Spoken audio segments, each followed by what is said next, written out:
খেয়ে না খেয়ে দিন প্রচারের কাজে নিজেকে দিয়েছ বিলিয়ে। তায়েফের কাফেরেরা চিনল না সে আলো, দুষ্ট ছেলেদের পিছু দিল লেলিয়ে। পাথরের আঘাতে ক্ষত বিক্ষত হয়ে সারা শরীর থেকে রক্ত জোরে। হে রাসূল তোমাকে ভুলি আমি কেমন করে, হে রাসূল তোমাকে ভুলি আমি কেমন করে। সম্মানিত মুসল্লিয়ানে কেরাম, মুরব্বিয়ানে আজাব, মসজিদে অবস্থানরত আমার কলিজার টুকরা স্নেহের ছোট ভাই, সদ্দেহের বড় ভাই, পর্দার আড়ালরত আমার একান্ত প্রিয় মা ও বোনেরা, আনুষ্ঠানিকতার মাধ্যমে আমি আবারও জানাই আমার আন্তরিক সালাম। আসসালামু আলাইকুম ওয়া রাহমাতুল্লাহি তাআলা ওয়া বারাকাতুহু। সর্বপ্রথম মহান আল্লাহ রাব্বুল আলামিনের দরবারে লাখো কোটি শুকরিয়া আদায় করছি, যিনি আমাদেরকে জাগতিক সকল কাজকর্ম থেকে উপেক্ষা করে আল্লাহ তাআলার পবিত্র ঘর, পবিত্র মসজিদে আসার বসার প্রথম কাতারের মুসল্লি হওয়ার তৌফিক এনায়েত করেছেন, কোরআন সুন্নাহর আলোকে আলোচনা করার এবং শোনার তৌফিক দান করেছেন। সেই মালিকের দরবারে, সেই মাবুদের দরবারে আমরা সকলে স্বতঃস্ফূর্ত আওয়াজ দিয়ে, মনের আবেগ অনুভূতি দিয়ে সকলে বলি আলহামদুলিল্লাহ। শুকরিয়া যত বেশি আদায় করবেন নিয়ামত বাড়িয়ে দেবে কে? আল্লাহ। শুকরিয়া করার দরকার আছে? সম্মানিত হাজিরিন, আমার আলোচনাটাই এমন, আমি আলোচনা করব, যতক্ষণ এই জায়গায় বসবো ততক্ষণ সবাই আমার সাথে কিছু কিছু প্রশ্নের উত্তর দিতে হবে। দেয়া যাবে? আমার প্রশ্নের কিছু কিছু উত্তর আপনাদেরকে দিতে হবে, তাহলে আমি বুঝতে পারবো যে আমার আলোচনা সঠিকভাবে আপনারা বুঝতেছেন এবং আমার আলোচনার সুরের ক্ষেত্রে আপনাদের সকলের মনোযোগী আছে। লক্ষ কোটি দুরূদ শরীফ, দুরুদে সালাম পাঠ করছি মানবতার কান্ডারি রাহমাতুল আলামিন সাইয়্যিদুল মুরসালিন খাতামুন নাবিয়্যিন আকাইদামদার তাজদার মদিনা জনাব হুজুর পাক সাল্লাল্লাহু আলাইহি ওয়াসাল্লামের উপর আমরা সকলে বলি সাল্লাল্লাহু আলাইহি ওয়াসাল্লাম। আমি সর্বোচ্চ জান্নাত কামনা করছি সেই সমস্ত শহীদ ভাইগণদের উপর যারা কোরআনের কথা বলতে গিয়ে আইয়ামে জাহেলিয়াত থেকে শুরু করে এই পর্যন্ত কোরআনের কথা বলতে গিয়ে কারাবরণ করেছেন, জেলে গিয়েছেন, নির্যাতন নিপীড়ন সহ্য করেছেন। দ্বীনকে প্রতিষ্ঠা করার জন্য যাদের বুকের তাজা রক্ত বিলীন করে দিয়েছেন, আল্লাহ তাআলা যেন ওই সমস্ত শাহাদাত ভাইগণদেরকে জান্নাতের উচ্চ মাকাম দান করে। আমরা সকলে বলি আমিন। ওদের জন্য দোয়া করার দরকার আছে না নাই? যারা নিজের জীবনের পরোয়া করে নাই, আকিমিস সালাতের পরে আকিমুদ্দিন যারা পালন করেছে, আপনি আমি শুধু নামাজ আদায় করছি, কিন্তু ওরা নামাজের সাথে সাথে যে আকিমুদ্দিনের যে দায়িত্ব দিয়েছেন আল্লাহ সুবহানাহু ওয়া তাআলা, সেটাকে যথেষ্ট পরিমাণ সঠিক পরিমাণে আদায় করার কারণে আজ আমি আপনি সবাই এই জায়গায় সমবেত হওয়ার সেই তৌফিক আল্লাহ আমাদেরকে দিয়েছে। তাদের জন্য হৃদয় থেকে দোয়া করতে হবে। তাদের বিরোধিতা করা যাবে? যাবে। তাদের বিরোধিতা করেছিলেন ফিরআউন, আল্লাহ সুবহানাহু ওয়া তাআলা তাদের কি পরিণত করেছেন আপনারা দেখেছেন আপনারা? তাদের বিরোধিতা করেছিল আবু জাহেল, আবু লাহাব, আল্লাহ সুবহানাহু ওয়া তাআলা তাদের কি পরিণত করেছে? তাদের জন্য মন খুলে হৃদয় খুলে সব সময় দোয়া করতে হবে, আল্লাহ তাআলা যেন তাদেরকে জান্নাতের উচ্চ মাকাম দান করে। আমরা আবারও বলি আমিন। সম্মানিত হাজিরিন, আমার পূর্বে অনেক মেহমান এই জায়গায় আসছে, আল্লাহ তাআলা চেয়েছেন, যার কারণে আজকে আপনাদের মেহমান হিসাবে আমি 2-4টি কথা বলবো, আল্লাহ তাআলা যদি তৌফিক দেয়। সম্মানিত হাজিরিন, আমি নিয়ত করেছি আজকে সূরাতুল লোকমান নিয়ে আলোচনা করা। সূরাতুল লোকমান, লোকমানের নাম শুনেছেন আপনারা? নাম শুনেছেন? মুরব্বীগণ, ভাইগণ, আমার প্রশ্নের উত্তর দিবেন। যদি প্রশ্নের উত্তর দেন আমি বুঝতে পারবো আমার কথা আপনারা সঠিকভাবে বুঝতে পারছেন, আমার আলোচনা করার ক্ষেত্রে সুবিধা হবে। লোকমান এর নাম শুনেছেন? ওনার নামে একটা সূরা আল্লাহ তাআলা দিয়েছেন, সূরাতুল লোকমান। সূরাতুল লোকমান কোরআন শরীফে আল্লাহ তাআলা 31 নাম্বার সূরাতুল লোকমান দিয়েছেন। এই সূরাটি নাজিল হয়েছিল মক্কায়। কোথায় কোথায় নাজিল হয়েছিল? মক্কায়। প্রতিদিন গতানুগতিক আলোচনা শুনেন। আজকের আলোচনাটি টোটাল ফ্যামিলি মেম্বার্স, আপনার আহলে বাইত, সন্তান সন্ততি, স্ত্রী, পরিবার পরিজনের সাথে রিপ্রেজেন্ট করার আলোচনা। আজকে বাসায় গিয়ে আমার একটা নসিহা হলেও, অন্তত একটা নসিহা হলো আপনার স্ত্রী, আপনার ফ্যামিলি, আপনার সন্তান সন্ততিকে আপনি বলবেন, পৌঁছাই দিবেন। একটা কথা হলো, পারা যাবে? পারা যাবে ভাই? পারা যাবে? ইনশাআল্লাহ। ইনশাআল্লাহ যখন আমরা বলবো, আল্লাহ তাআলা ফেরেশতার মাধ্যমে আমাদেরকে স্মরণ করিয়ে দিবেন। ফেরেশতারা তার কাজটাকে সহজ করে দেয়। কি করে দেয়? সহজ করে দেয়। এবং যেই নিয়তে ইনশাআল্লাহ বলেছেন সেই নিয়ত সাকসেস হয়। কি হয়? সাকসেস হয়। তো লোকমান আলাইহিস সালাতু ওয়াস সালাম, যার নামে একটি আল্লাহ তাআলা সূরা নাজিল করেছেন,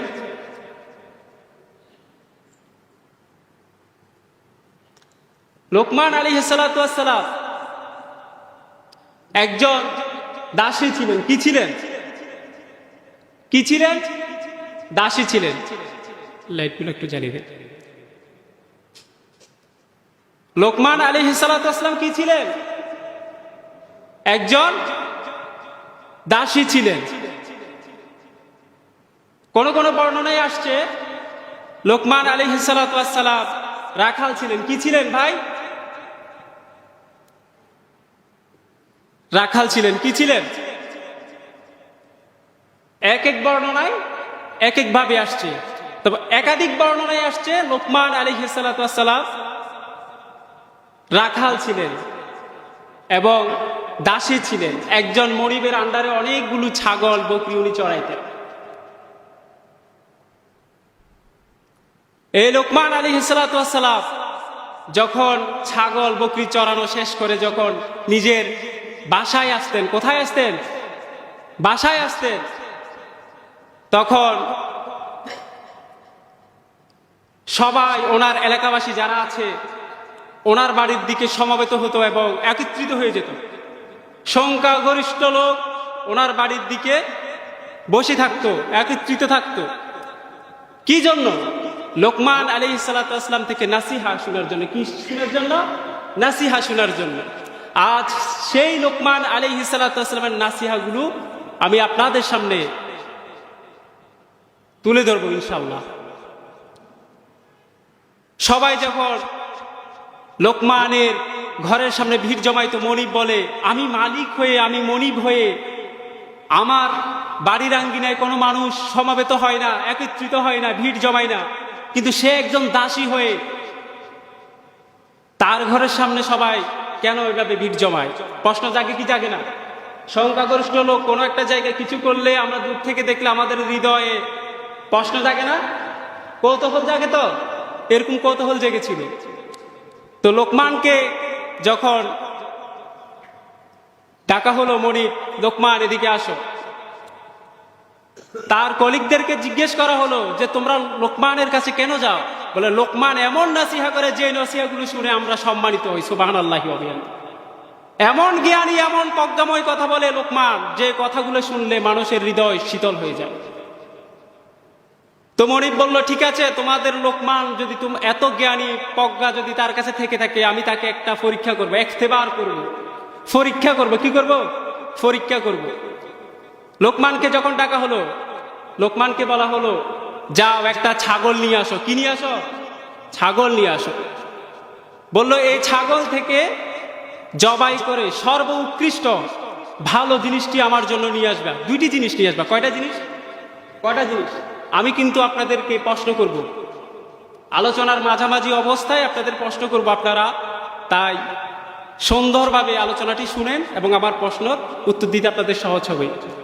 একটি ছাগল জবাই করতে বলছে, আর বলছে একটি ছাগল থেকে দুটি সর্বোৎকৃষ্ট জিনিস নিয়ে আসার জন্য। লোকমান আলাইহিস সালাম গেলেন, ছাগল জবাই করলেন, দুটি সর্বোৎকৃষ্ট জিনিস নিয়ে আসছে। লিসান, কলব। একটা জিনিস লিসান মানে জিহ্বা, কি জিহ্বা, আর একটা হচ্ছে কলব যেটাকে হার্ট বলা হয়। এবার বলা হলো, লোকমান তুমি আবার যাও, আরেকটি ছাগল জবাই করে নিয়ে আসো, যে ছাগল থেকে তুমি সর্বনিকৃষ্ট দুটি জিনিস নিয়ে আসবা। কয়টা জিনিস? দুটা জিনিস। লোকমান আলাইহিস সালাম যখন মনিবের কথা শুনে ছাগল জবাই দিলেন, অতঃপর ছাগলের সর্বনিকৃষ্ট দুটি জিনিস নিয়ে আসলেন। মনিব হাসলেন, বললেন, ইয়া লোকমান, সর্বোৎকৃষ্ট দুটি জিনিস নিয়ে আসতে বলছি, তুমি লিসান আর কলব নিয়ে আসছো, আবার সর্বনিকৃষ্ট দুটি জিনিস নিয়ে আসার জন্য বলছি, তুমি আবার একই জিনিস কেন নিয়ে আসছো? তুমি কি পাগল হয়ে গেছো নাকি? তুমি কি পাগল হয়ে গেছো? আসলে কি লোকমান আলাইহিস সালাম পাগল হয়ে গেছেন? লোকমান বলল, হে আমার মনিব, আমি দুটি জিনিস নিয়ে আসছি, এক হলো লিসান আর এক হলো কলব। এই লিসান দ্বারা, এই জিহ্বা দ্বারা মানুষ মানুষকে খুন করার হুমকি দেয়, মানুষ মানুষকে ঘৃণা পোষণ করে, মানুষ মানুষকে কটু কথা বলে গালাগালিজ করে, গীবত করে, শেকায়াত করে, তহমত দেয় এই জিহ্বা দ্বারা। পক্ষান্তরে এই জিহ্বা দ্বারা মানুষ কুরআন তেলাওয়াত করে, আল্লাহর সুন্দর সুন্দর সিফত গুণ গান গায়, আল্লাহ তাআলার জিকির করে, ফিকির করে এই জিহ্বা দ্বারা। আবার অনুরূপভাবে এই কলব দ্বারা মানুষের ভালো জিনিস প্রত্যাশা করে, মানুষের জন্য ভালো কিছু চাই। আবার এই কলব দ্বারা পক্ষান্তরে মানুষের খারাপ কিছু চাই, মানুষকে হত্যা করার মতো মনোবাসনা তৈরি হয়। হয় কি হয় না? তাহলে প্রথম যে ছাগলটি জবাই করতে বলছে, দুটি জিনিস নিয়ে আসছে, এক নাম্বার হচ্ছে লিসান, দুই নাম্বার হচ্ছে কলব। পক্ষান্তরে আরেকটি ছাগল জবাই করার জন্য বলছে, জবাই করার পর সর্বনিকৃষ্ট দুটি জিনিস, সেই জিনিসটিও হলো লিসান আর কলব। কথা বোঝা যায়? কথা বোঝা যায়? তাহলে মানুষের যে জিহ্বা আর কলব, এই দুটি জিনিস সর্বোৎকৃষ্ট, আবার এই দুটি জিনিস সর্বনিকৃষ্ট। এই দুটি জিনিস সর্বোৎকৃষ্ট, আবার এই দুটি জিনিস সর্বনিকৃষ্ট। মনিব তখন অবাক হয়ে গেলেন, হাইরে, আমি তো কখনো লোকমানের সাথে এমন কনভারসেশন, কথোপকথন করি নাই। লোকমানের কাছে এত হিকমত আল্লাহ দিয়েছেন। যাও লোকমান, আজকে আমি তোমাকে আজাদ করে দিলাম। কি করে দিলাম? আজাদ করে দিলাম। তুমি গণমানুষের মাঝে, মানুষের মাঝে, সমাজের মাঝে আলোর নূর ছড়িয়ে দেবে, ইসলামের ব্যাপক প্রচার প্রসারণ চালিয়ে যাবে। তোমাকে আমি আজ আজাদ করে দিলাম, মুক্ত করে দিলাম। তোমাকে আজ আমি আজাদ করে দিলাম। লোকমান আলাইহিস সালাম যখন আজাদ করে দিয়েছেন, বর্ণনায় আসছে যে সূরাতুল লোকমানের কথা আমি কেন বললাম? এই সূরাতুল লোকমানে আল্লাহ তাআলা লোকমানের যে হেকমা কথাগুলো, যে প্রজ্ঞাময় কথাগুলো বলে গিয়েছেন 3000 বছর আগে। কয় হাজার বছর আগে? 3000 বছর আগে উনি ওনার সন্তানকে বলে গিয়েছেন। কাকে বলে গিয়েছেন? ওনার সন্তানকে। কিন্তু বর্তমান মডার্ন টাইমের প্রাসঙ্গিক যে আয়াতগুলো, যে কোরআনের ব্যাখ্যাগুলো, আল্লাহ তাআলা লোকমানের সেই কথাগুলো আয়াতের মধ্যে তুলে ধরেছেন। সুবহানাল্লাহি ওয়া বিহামদিহি। লোকমানের সেই সন্তানকে যে নাসিহাগুলো করেছেন, কি করেছেন? নাসিহা করেছেন, আদেশ দিয়েছেন। আমরা আমাদের সন্তানকে অ্যাডভাইস করি কি করি না? অ্যাডভাইস করি। আমাদের সন্তানকে আমরা আদেশ দিই না, ভাই সন্তান তুমি এটা করো না, এই কলেজের টুকরো সন্তান, এটা করো না, এটা করো না, এটা করিও না, স্কুলে যাও, কলেজে যাও, বলি তো? অ্যাডভাইস করি না? লোকমান আলাইহিস সালাম ওনার সন্তানকে অ্যাডভাইস করেছে। আল্লাহর কাছে ওনার অ্যাডভাইসগুলো, ওনার কথাগুলো অ্যাকসেপ্টেড লেগেছে, অ্যাকসেপ্টেড হয়েছে, গ্রহণযোগ্যতা পেয়েছে, আল্লাহ তাআলা কোরআনে সেগুলো বর্ণনা করেছেন, যাতে করে পৃথিবীতে যতগুলো অনাগত সন্তান দুনিয়াতে আসবে, সকল অনাগত সন্তানের পিতা তার সন্তানদেরকে নসিহা করে, তার সন্তানকে নসিহা করে। তেমনি লোকমান আলাইহিস সালাম ওনার সন্তানকে বলেছেন, হে আমার সন্তান, ইয়া বুনাইয়া, যারা মাদ্রাসায় পড়েন তারা বুঝবেন, ইয়া বুনাইয়া শব্দ দ্বারা এত সুন্দরভাবে বুঝিয়েছেন, হে আমার প্রিয়তমা ছেলে, হে আমার প্রিয় ছেলে, হে আমার সন্তান, হে আমার কলিজার টুকরা সন্তান, লা তুশরিক বিল্লাহ, লা তুশরিক বিল্লাহ, ইন্না শিরকা লাযুলমুন আযীম। প্রথম নাম্বার নাসিয়া, কত নাম্বার নাসিয়া? কত নাম্বার নাসিয়া? প্রথম নাম্বার নাসিয়া। লোকমানের যে নাসিয়া ছিল তার ভিতরে একটি হচ্ছে লা তুশরিক বিল্লাহ, আল্লাহর সাথে শিরিক করো না। ইন্না শিরকা লাযুলমুন আযীম, নিশ্চয় শিরিক বড় জুলুম, নিশ্চয় বড় শিরিক বড় জুলুম। হাদিস শরীফে আসছে, আন তাহবাতা আমালুকুম ওয়া আনতুম লা তাশউরুন। কিয়ামতের ময়দানে আমরা অনেকে দেখব যারা তাহাজ্জুদ গুজার ছিলেন, 5 ওয়াক্ত সালাত জামাতের সাথে আদায় করেছেন, মসজিদে সবার আগে আগে আসছেন, সুন্নত আদায় করেছেন, কোরআন তেলাওয়াত করেছেন, কিন্তু কিয়ামতের ময়দানে, হাসরের ময়দানে তার আমলের চারটা খালি, তার আমলের চারটা কি খালি। কেন খালি? প্রশ্ন আসে কি আসে না? প্রশ্ন আসে কেন খালি? কারণ যে ইবাদতের মধ্যে শিরিক থাকবে না, যে ইবাদতের মধ্যে শিরিক থাকবে না, অংশীদার স্থাপন থাকবে না, আল্লাহর সাথে কাউকে তুলনা করা হবে না, কম্পেয়ার করা হবে না, ওই ইবাদত আল্লাহর কাছে গ্রহণযোগ্যতা বেশি। আর যে ইবাদতের সাথে শিরিকের সম্পৃক্ততা আছে সেই ইবাদত আল্লাহর কাছে কি নয়? গ্রহণযোগ্যতা নয়। তার আমল করার পরও কিয়ামতের ময়দানে, হাসরের ময়দানে সে দেখবে তার আমলনামা খালি। নাউযুবিল্লাহি মিন যালিক। আল্লাহ তাআলা আমাদের শিরিকের মতো খারাপ গুনাহ থেকে বিরত থাকার সেই তৌফিক দান করে, আমরা সকলে বলি আমিন। সম্মানিত হাজিরিন, আল্লাহ তাআলা বলেছেন, হে আমার মানব জাতি, হে আমার বান্দা, কিয়ামতের ময়দানে যখন তুমি হাজার পাপের ভার নিয়ে উঠবা, যে তোমার আমলনামার মধ্যে চুরি আছে, ডাকাতি আছে, খুন খারাপি আছে, সব কিছু আছে, মানুষের জন্য খারাপ কিছু প্রত্যাশা করেছো, মানুষের জন্য খারাপ কিছু চেয়েছো, রাতভর গুনাহ করেছো, গুনার মধ্যে লিপ্ত ছিলা, আমি আল্লাহ তাআলা চাইলে বান্দা হিসেবে তোমাকে মাফ করে দিতে পারি। আল্লাহ তাআলা সেই দিন মাফ করে দিবেন, সকল গুনাহ ক্ষমা করে দিবেন, কিন্তু ইল্লা ওয়াহিদা, একটা গুনাহ ক্ষমা করবেন না আল্লাহ তাআলা। কয়টা গুনাহ ক্ষমা করবেন না? আলোচনা বোঝা যায়? আমার মনে হচ্ছে আপনারা আমার আলোচনা বুঝতেছেন না। যদি আমার আলোচনা বুঝেন তাহলে একটু হলেও কথা বলবেন। কয়টা গুনাহ মাফ করবেন না? একটা গুনাহ। সেই গুনার নাম কি? শিরক। কে বলেছেন? লোকমান তার সন্তানকে নাসিহা করেছেন, আর আল্লাহর কাছে এই নাসিহা এত বেশি গুরুত্ব পেয়েছেন, আল্লাহ তাআলা কোরআনে কোট করে দিয়েছেন, সুবহানাল্লাহি ওয়া বিহামদিহি, ইন্না শিরকা লাযুলমুন আযীম। আজ আমরা শিরিকের সাথে অভ্যস্ত কি অভ্যস্ত না? অভ্যস্ত না? ডাইরেক্টলি ইনডাইরেক্টলি আমরা শিরিক করে ফেলি। কেউ ডাইরেক্ট করে গিয়ে মাজার গিয়ে সেজদা দেয়, প্রকাশ্য শিরিক। আর কেউ বলে আজকে যদি বৃষ্টি না হতো, আজকে যদি বৃষ্টি না হতো, বাদলা না হতো, তাহলে আমার শস্য আমার নষ্ট হতো না, আমার ধানের বরকত হতো না। বলি কি বলি না? বলি না? ভাই শিরক করেছেন আপনি, তওবা করেন। ইল্লা তওবা, আল্লাহ যদি চায় আপনি তওবা করেন, আল্লাহ হয়তো মাফ করতে পারে। কিন্তু শিরকের মতো এমন কোন গুনাহ আল্লাহ তাআলা কোরআনে কোট করে নাই যে গুনাহ আল্লাহ তাআলা ক্ষমা করবে। আমরা মাজারে যাই না? অনেকে আছে মাজারে যায়, ছেলে সন্তান চাই। আহা, যে আল্লাহ এত রহমানুর রহিম, এত প্রজ্ঞাময় আল্লাহ যেই 18,000 মাখলুকাত সৃষ্টি করেছেন, গাছপালা, নদী নালা, পাহাড় পর্বত সৃষ্টি করেছেন, সে আল্লাহ কি আপনাকে চাইলে একটা সন্তান দিতে পারে না?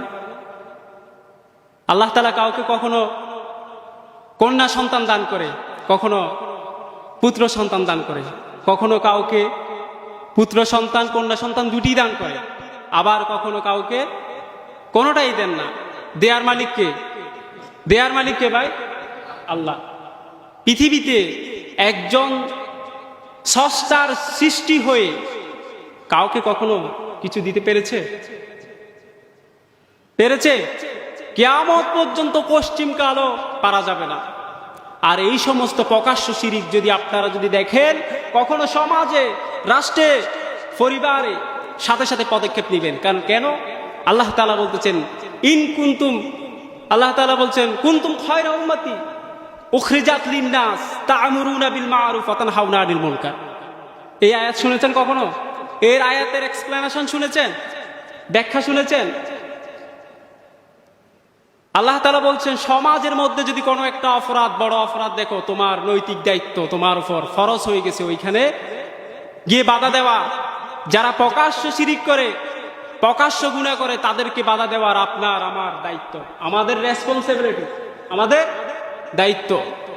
আর যারা অপ্রকাশ্য যে আমরা শিরকগুলো করে থাকি, এই সমস্ত গুনাহ থেকে নিজেকে তওবা করে ফিরে আসতে হবে। পারা যাবে? আমরা কিন্তু প্রকাশ্য শিরিক যদি সবাই যদি নাও করি, অপ্রকাশ্য শিরিক কিন্তু আমাদের দিলের ভিতরে হয়ে যায়। ওই জন্য আমরা সব সময় শিরিকের মতো খারাপ, এত বেশি জঘন্যতম গুনাহ থেকে আমরা বেঁচে থাকব। কেন শিরিক আল্লাহ তাআলা জুলুম বলে ঘোষণা দিয়েছেন? জানার দরকার আছে না? শিরিক কেন আল্লাহ তাআলা এত বেশি জুলুম করেছেন, জুলুম বলে আখ্যায়িত করেছে? ধরেন আপনি একজন মালিক তার কর্মচারীকে একটা জব দিয়েছেন, ম্যানেজার বানিয়েছেন। আপনার কর্মচারী, আপনার ম্যানেজার যদি আপনার বিজনেসে যদি এমন কিছু ভালো করে থাকে, আপনার বিজনেসে যদি ওর সুদক্ষ পরিচালনা করার ক্ষেত্রে যদি ওর ব্যবসায় যদি লাভ্যাংশ হয়, তাহলে মালিক তার প্রতি খুশি হয় না? হয় কি হয় কিনা? কথা বলেন, হয়? মালিক খুশি হয় না? খুশি হয়। তাকে বেতনের থেকেও চাইলে বোনাস দেয়, বাড়িয়ে দেয়। যে তোমার বেতন যদি 10,000 টাকা হয়, তোমার সুদক্ষ কারিগরের কারণে, তোমার সুদক্ষ পরিচালনা করার কারণে আমার ব্যবসার লভ্যাংশ হয়েছে, যার কারণে তোমাকে আমি 500 টাকা কিংবা 1000 টাকা কি দিলাম? বোনাস দিলাম। দে না? তো মালিক যদি তার কর্মচারীকে যদি বোনাস দেয়, সেই কর্মচারী বোনাস পেয়ে সন্তুষ্ট থাকার দরকার আছে না নাই? দরকার আছে? দরকার আছে। যদি সেই মালিকের বোনাস পাওয়ার পর যদি সেই কর্মচারী যদি না শুকরিয়া আদায় করে, কি আদায় করে? অন্যজনের গুণগান গায়, মালিকের শুকরিয়া আদায় করে না, মালিককে কি করে? বিরোধিতা করে, মালিকের সাথে হিংসা পোষণ করে। কি করে? হিংসা পোষণ করে। তাহলে ওই মালিক কি ওই কর্মচারীর প্রতি ভালোবাসা থাকবে? কথা বলেন, ভালোবাসা থাকবে? সবাই ঘুমায়, কথা বলে। ওই মালিক কি তার কর্মচারীর প্রতি ভালোবাসা থাকবে? ভালো অ্যাটিটিউড থাকবে? থাকবে না। ওই মালিক বলবে এত কষ্ট করে যাকে আমি এত কিছু করার পর তাকে আমি খুশি হয়ে 500 টাকা 1000 টাকা বোনাস দিতে, সেই তো আমাকে মূল্যায়ন করলো না।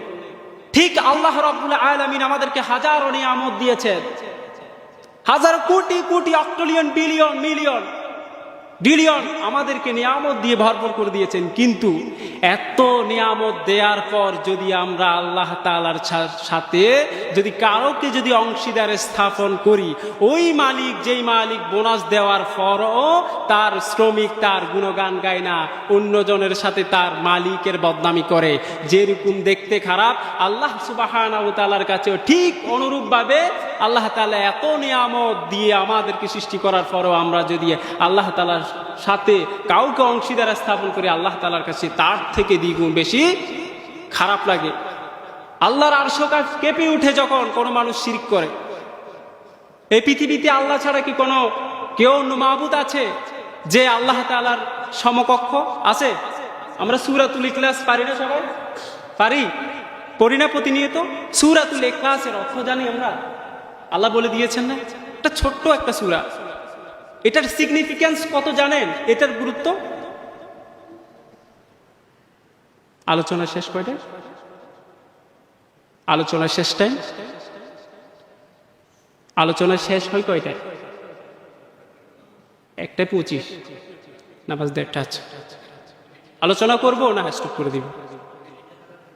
আচ্ছা আচ্ছা। তো সূরাতুল ইখলাস আমরা সবাই পারি না? সূরাতুল ইখলাস আল্লাহ তাআলা কি বলেছেন? আমরা সবাই তো পারি।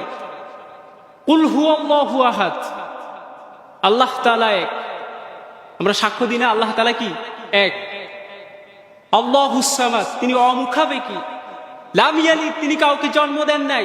ওয়ালাম ইউলাদ, তিনি কারো কাছ থেকে জন্মগ্রহণ করেননি। ওয়ালাম ইয়াকুল লাহু কুফুয়ান আহাদ, তার সমকক্ষতা পৃথিবী জুড়ে, বিশ্ব জুড়ে কেউ হতে পারবে না। পারবে? কেউ পারবে না। অথচ এই আয়াতে কারিমা আমরা সবসময় তেলাওয়াত করি, নামাজে পড়ি। আল্লাহ তাআলা শিরকের মতো খারাপ গুনাহকে কেন মাফ করবেন না? আল্লাহ তাআলা 30তম পারার মধ্যে ছোট্ট একটি সূরার মধ্যে সতর্ক করেছেন, ওয়ার্নিং দিয়েছেন। কি দিয়েছেন? ওয়ার্নিং দিয়েছেন। ওই জন্য ভাই, যুবক, মুরব্বীগণ, আমি সকলকে রিকোয়েস্ট করব, ডাইরেক্টলি তো শিরিক করা যাবে না, খুব সেনসিটিভ। ইনডাইরেক্টলিও যেন আপনার হৃদয়ে শিরিকের বাসা যেন না বাঁধে। যদি ডাইরেক্টলি যদি আপনার যদি শিরিকের সাথে যদি আপনি যদি কি থাকেন, জড়িত থাকেন, আপনার ঈমান আল্লাহর কাছে যদি আপনার ঈমান যদি থেকে থাকে, আমল থেকে থাকে, কিয়ামতের ময়দানে শূন্য আমল নিয়ে আপনাকে উঠতে হবে। কি আমল নিয়ে? শূন্য আমল নিয়ে। ওইখানে কি আমাদের ভাই আছে? দাদা কি একটা আমল দিয়ে দিবে গিয়ে? বড় ভাই কি গিয়ে বলবে আজকে তুমি জান্নাতে যেতে পারছো না, যাও আমার থেকে একটা আমল নিয়ে যাও? বলবে? কেউ কারণ নয়। ওই কঠিন বিভীষিকাময় মুহূর্তে কেউ কারণ নয়। প্রত্যেকটা তার নিজের চিন্তায় মগ্ন থাকবে। যখন আপনাকে আপনার আমলনামা পেশ করা হবে, বলা হবে মালি হাদাল কিতাব, মালি হাদাল কিতাব, এটা কোন ধরনের কিতাব? লা ইউগাদিরু সাগীরাতান ওয়ালা কাবীরাতান ইল্লা আহসাহা। আমরা তখন আশ্চর্য হব, কি রে, আজ আমি তো শুক্রবারে মসজিদে সবার আগে গিয়েছিলাম, সুন্নত আদায় করেছি, ফরজ আদায় করেছি, ইমাম হুজুরের সাথে, খতিবের সাথে মুনাজাতে অংশগ্রহণ করেছি। আজকে আমার আমলনামা শূন্য কেন? আজকে আমার সেই আমলনামা কই? যে আমলনামা আমি রাতের অন্ধকারে তাহাজ্জুদ পরে, কোরআন তেলাওয়াত করে আমি আদায় করেছিলাম, সেই আমলনামা কই? কেন? কিসের কারণে নয় বলেন তো? কিসের কারণে? শিরকের কারণে। আল্লাহ তাআলা সেই আমলনামাগুলো নষ্ট করে দিয়েছে। ওই জন্য ওই যে ছোট ছোট বাচ্চারা নুরানিতে, এখানে নুরানি আছে মনে নাকি? নুরানির ছেলেরা পড়ে না? এই যে আমল আখলিস দীনাকা ইয়াকফিকা আমালুল কলিল, একটা ওরা হাদিস পড়ে, আপনারা শুনছেন? এখানে নুরানি মাদ্রাসার শিক্ষার্থী, ছাত্রছাত্রীর বাবা আছেন না? আছেন? ওরা একটা হাদিস পড়ে, আখলিস দীনাকা ইয়াকফিকা আমালুল কলিল। দেখেন, আপনার একটা ছোট্ট বাচ্চা, সে কিন্তু অত্যন্ত গুরুত্বপূর্ণ একটা হাদিস আপনার সামনে বলে, কিন্তু আপনি এটা খেয়াল করবেন কি বলতে চাচ্ছে? তোমার আমলকে খাঁটি করো, তোমার ঈমানকে শক্ত করো, তোমার ঈমানকে এমন ভাবে নবায়ন করো, এমন ভাবে তুমি আল্লাহকে রিসিভ করো যে ঈমানে কখনো শিরকের গন্ধ থাকবে না। তাহলে অল্প আমলে ইয়াকফিকা, এখানে মাদ্রাসা স্টুডেন্ট থাকলে বুঝবেন, ইয়াকফিকা আমালুল কলিল, ইয়াকফিকা আল্লাহ তাআলা যথেষ্ট বুঝিয়েছেন। অল্প আমলে তুমি সেদিন যারা এত ফরজগার, এত হাজি গাজী থাকা পরেও তারা জান্নাতে যাইতে পারবেন না, অথচ আপনি ছোট্ট ছোট আমল করার পরেও আপনি সবার আগে জান্নাতে। কোথায়? জান্নাতে। কিসের কারণে আপনি জান্নাতে যাবেন? ওই যে আপনার ইবাদতের মধ্যে কি ছিল না? শিরক ছিল না। কি ছিল না? শিরক ছিল না। শিরক মুক্ত ইবাদত আপনি করেছেন। তাহলে শিরক খুব সেনসিটিভ না? এখন আমি আপনাদের প্রশ্ন করি, আমার আলোচনা শুনেছেন? আমি আন্তর্জাতিক ইসলামী বিশ্ববিদ্যালয় থেকে অনার্স কমপ্লিট করছি। আমাদের টিচার যারা আছে তারা এই দেশের আছেন এবং বাইরের থেকেও কিছু টিচার আসে। তো ওনাদের আলোচনাগুলো যখন নাকি আমাদের সামনে উপস্থাপন করা হয়, রিপ্রেজেন্ট করা হয়, তখন মনে হচ্ছে কোরআন আল্লাহ তাআলা কোরআন নাজিল হচ্ছে, এমন মনে হয়। হৃদয় থেকে একটা কান্না আসে যে আমরা কোরআন পেয়ে, শিরিকের বর্ণনা পেয়ে, ডিক্লেয়ার পেয়ে আমরা কিভাবে ডাইরেক্টলি ইনডাইরেক্টলি শিরক করে থাকি। তো আল্লাহ তাআলা আমাদেরকে শিরিক মুক্ত জীবন পরিচালনা করার তৌফিক দান করে, আমরা সকলে বলি আমিন। শিরিক মুক্ত জীবন আপনাকে জান্নাতে পৌঁছে দেবে। কোথায় পৌঁছে দেবে? এখানে আসার উদ্দেশ্য আমাদের কি? একটাই তো, জান্নাত কামি করা, নাকি? জান্নাতের প্রত্যাশা এখানে আসছি না আমরা? আল্লাহ তাআলা আমাদেরকে জান্নাত দিকে এটা চাইতো। তাহলে আজকে থেকে ডাইরেক্টলি ইনডাইরেক্টলি আপনার হৃদয়ে শিরিকের বাসা বাঁধা যাবে না। শিরিক যেন আপনার হৃদয়ে যেন বাসা না বেঁধে, এটা সব সময় আপনি খেয়াল রাখবেন। আল্লাহ তাআলা আমি যা আলোচনা করেছি তা প্রথমে আমাকে বুঝার তৌফিক এনায়েত করেন। আসলে লম্বা আলোচনা, আমি মাত্র লোকমান আলাইহিস সালাতু ওয়াস সালামের 1 নাম্বার নাসিহা যেটা তার সন্তানকে সে করেছিলেন, এবং সেই নসিহাটা আল্লাহ তাআলা কোরআনে কোট করেছেন যাতে করে পৃথিবীতে অনাগত যত সন্তান, যারা নব দাম্পত্য যারা বিয়ে করেছেন, যাদের ঘর থেকে যত সন্তান আসবে এবং যাদের সন্তান সন্ততি রয়েছেন, নাতি নাতকুর রয়েছেন, সবাই যেন তার নাতিকে, তার সন্তানকে যেন এই নাসিহাটা করে। ওই জন্য আল্লাহ তাআলা এটা বর্ণনা করে দিয়েছে। করা যাবে? আজকে ঘরের মধ্যে গিয়ে আমাদের স্ত্রী, পরিবার, পরিজন, সন্তানকে গিয়ে বলতে পারবো যে ইন্না শিরকা লাযুলমুন আযীম, সন্তান তুমি শিরক করো না আল্লাহর সাথে, কারণ ইন্না শিরকা লাযুলমুন আযীম। করতে পারবো? কে কে করতে পারবো? একটা হাত তুলে দেখান। কে কে করতে পারবো? আমরা একটু হাত তুলে দেখাই। কে কে করতে পারবো? সবাই পারবো ইনশাআল্লাহ, হাত নামা। আল্লাহ তাআলা আমাদের সকলকে কবুল করুক এবং শিরক মুক্ত জীবন পরিচালনা করার সেই তৌফিক দান করুন। ওয়া আখনা দাওয়াল হামদুলিল্লাহি রাব্বিল আলামিন ওয়া মা তাওফীকি ইল্লা বিল্লাহ।